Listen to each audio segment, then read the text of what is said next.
Hi friends, welcome to my channel. నేను మీ హేమ. నేను మీ అందరికీ వర్క్ నేర్పిస్తానని చెప్పాను కదా. వర్క్ అంటే ఏం వర్క్ అని చాలామంది అడుగుతూ ఉన్నారనమాట. టై అండ్ డై అంటారండి. టై అండ్ డై అంటే మనం వైట్ క్లాత్ తీసుకొచ్చుకొని ఇలాంటి డిజైన్స్, సమోసా డిజైన్ కానీ, లెహరియా డిజైన్ కానీ, ఇది లెహరియా డిజైన్లో ఒక మోడల్ అనమాట.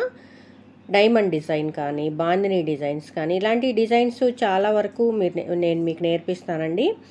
అలానే మీరు యూనిట్ పెట్టుకోవడానికి, అంటే శారీస్ కానీ, డ్రెస్సెస్ కానీ ఏమైనా తయారు చేసే యూనిట్ పెట్టుకోవడానికి ఎలా పెట్టుకోవాలి, ఇవన్నీ కలర్స్ కానీ, క్లాత్ కానీ ఎక్కడ దొరుకుతాయి అనే విషయాలన్నీ కూడా నేను మీకు షేర్ చేస్తాను.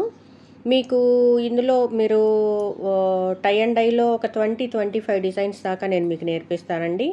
ఆన్లైన్లోనైనా ఆఫ్లైన్లోనైనా ఎలా అయినా సరే మీరు వర్క్ నేర్చుకోవాలనుకుంటే నేను పైన ఇచ్చిన నెంబర్కి కాల్ చేయండి. ఒకవేళ నేను కాల్ లిఫ్ట్ చేయకపోతే వాట్సాప్లో మెసేజ్ చేయండి. నా వీడియో మీకు నచ్చినట్టయితే లైక్ చేయండి, షేర్ చేయండి, నా ఛానల్ని సబ్స్క్రైబ్ చేసుకోండి.